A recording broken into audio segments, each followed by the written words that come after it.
Eternals, issue number 5. It feels like it's been a while since this book came out. Did the last one come out in May? Or was it April? Like, it's been a while since this book graced us, and I'll be honest with you guys, when I read the first issue, I was like, oh, it's the Eternals, they kinda suck. Then I continued reading, and I've been like, oh, I think this is a genuinely interesting story. It's trying to do something new with the Eternals. And now, in this issue, I'm like, okay, this is a compelling Eternals story. Do I like the Eternals? I don't think I hate them. Which is weird to say, because I'm not an Eternals fan in the slightest. So, let's get into this book. We open it up, and we are in New York City, because Cersei is having a conversation with Tony Stark. She's basically just telling him, like, thanks for all the help on everything you're doing, but what we're working on right now is kind of like an Eternals problem, so there's not much you're going to be able to do to help. And, you know, Asad Ribic's art could be for a lot of people. It's a mixed bag most of the time, I feel. His Tony Stark looks kind of weird. I don't know. There's something about it just looks really off. I think it's the eyes. They can just look a little too un-Tony Stark-like. But basically, we see that Cersei is kind of like manipulating Stark because they need him for a certain reason. And basically, she like freezes. She kind of uses like her powers to like freeze him in place, and then suddenly this person grabs her from this portal and like attacks her. And we realize this is the Forgotten One. This is Gilgamesh. He's an important character that we're going to get into in a bit here. But basically, Cersei was using this as a distraction, and she calls for Ikaris to burst through the wall. And I love this because like the machine kind of is doing like the narration throughout the book, and it's just kind of like this funny story that's like, how come Ikaris came through the wall and not the window? And it's like, he's been alive for so long that he doesn't know what windows are really. Like they're just like a recent human invention, so he doesn't really care enough about a window or know what it is in terms of everything. So he bursts through a wall and grabs Gilgamesh. And then Cersei kind of snaps Tony Stark back into his standard form, and she kind of like erases his memory. So when she was talking to him earlier about how like Thanos did all this stuff, she changes it so it sounds like she did all the stuff, so Tony and those people wouldn't come looking for her or any of the things the Eternals are doing. And they say, you know, they're like, okay, well, this has been crazy, Cersei. Good luck with everything. We cut back to where Ikaris is just kind of kicking the shit out of Gilgamesh for a bit.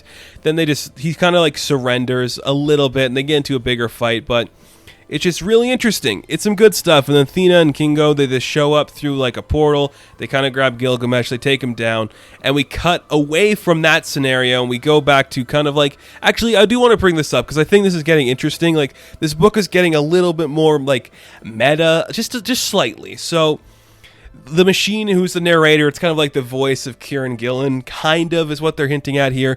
The machine talks about like something that Gilgamesh did earlier in the years when he's like in the Rosetta Stone, and how it's like an interesting story to explain why he cares about humans more than he cares about Eternals. But we don't actually see that story like we have in previous issues where we go back in time with these characters. Instead, we cut to a key thing happening in a different like subdimensional network, and the narration is like, oh, I guess we'll deal with that later. Right now we got a more pressing story to talk about, which I'm kind of like, okay, the machine's getting a little self-aware, kind of fun. And that thing we have to deal with is Druig and Thanos having their conversation. And again, we get more of this like interesting like narration here from the machine. So we realize that the events that got Thanos and Druig to this conversation is that Thanos lost his heart. Now he's back alive for some reason, and he doesn't understand why. And we see that the machine is kind of narrating like, oh yeah, look, it looks like my programming is telling me to say that this happened in a book called Guardians of the Galaxy, issue number 6. And you're like, huh. The machine is kind of getting a little self-aware. I wonder if this is going to play a certain role in the story, which I'm kind of curious to see what that could do. So Thanos is just like, yeah, something's going on with me, and I'm compelled to kill all these people, so I wonder what that could be like. And we see Druig's like, well, I'd love to work with you on this situation if you need some help from an actual Eternal. Like, I'm here for you, buddy. And Thanos is just kind of like, dude, I've literally had the ear of Mephisto with me. You are a seriously substandard replacement, but you're the best I got at the moment. So Druig and Thanos, team up time. What are they going to do? We cut back to the event where all of our other Eternals captured Gilgamesh. They have him chained up, and basically they're just like, okay, we know you don't like us. You have your history throughout us in certain ways where we don't get along, but we kind of think you like messed with the machine that brings us back, so why don't you tell us what's really happening?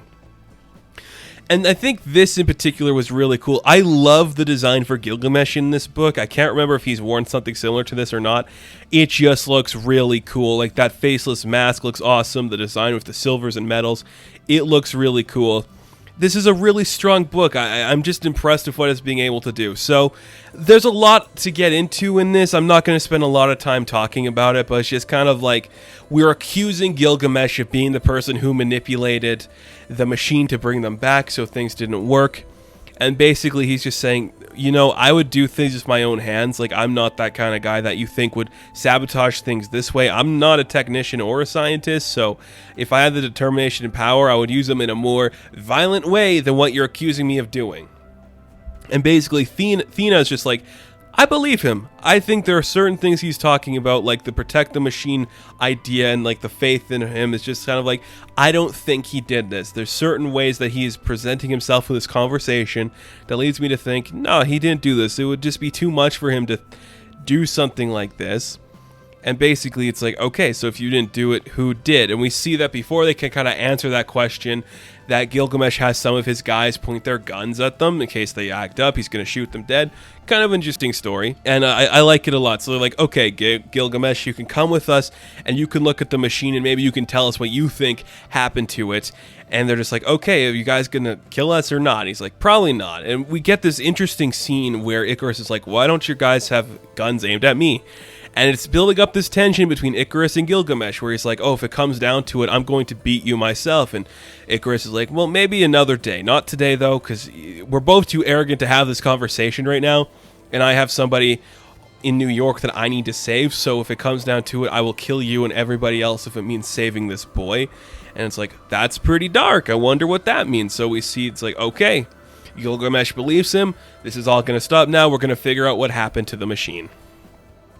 Cersei calls Fastos, and he's working in the reality loom, just like on the exclusion. He's trying to figure out how to fix certain things, change some events that happen, and basically he's just kind of like, okay, thanks for telling me that you're bringing Gilgamesh to look at stuff.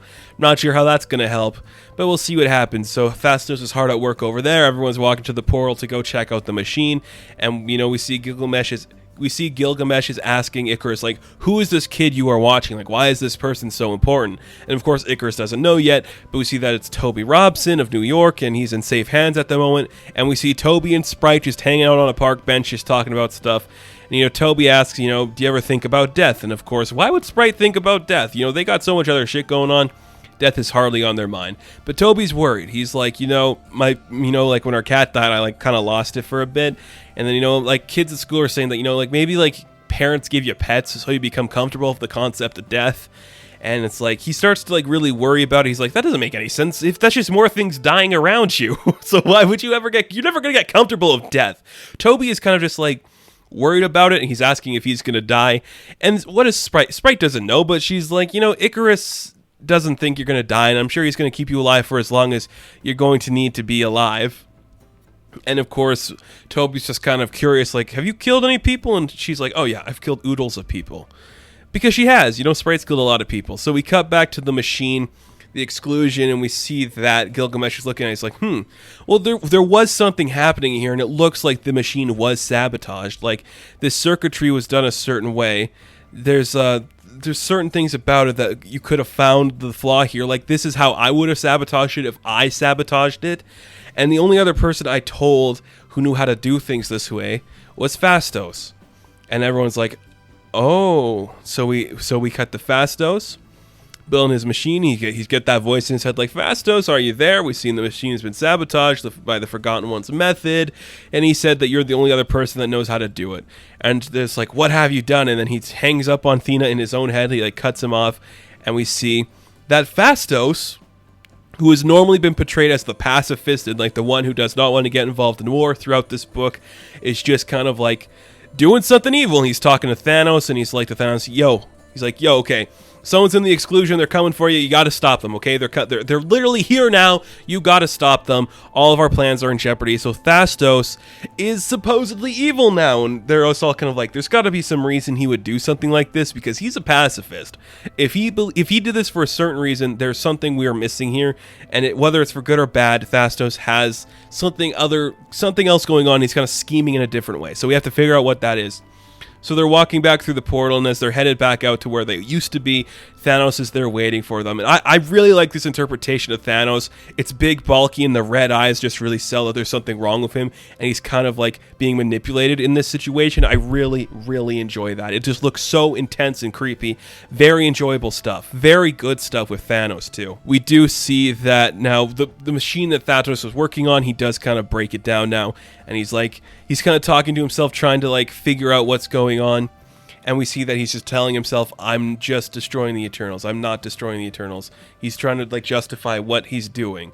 What is he doing? He doesn't know. We don't know. The machine's like, is he wrong? Is he right? We don't know. What is Fastos doing? He's being a dick. That's what he's doing. And that's where the book ends, with the reveal that Fastos is the one that destroyed the machine, with this idea in place of the Gilgamesh and Ikaris tension, and this kind of idea that Cersei changed Tony Stark's mind so she can go off and do her own thing. This is a surprisingly good book. Like I said, I have no expectations for the Eternals, but somehow this book is working. The artwork is interesting enough where some people will love it, some people will hate it, and Kieran Gillen's doing a pretty good job of making an interesting Eternal story. Like, I actually look forward to reading this book because I never know what to expect, and it's high-concept science fiction, which is something I enjoy exploring sometimes, and this book does a great job of doing that. So I think you should check it out if you haven't yet. It could be a fun read for you. I think it's a good book, definitely different than what you might be expecting. So, The Eternals, issue number 5, I'm going to give an 8 out of 10. Now, thank you guys for watching this review. Be sure to like and subscribe to the channel. As always, you can check me out on Instagram, Patreon, Twitter, all that good stuff, and I will catch you in the next one. Have fun, stay safe, good luck.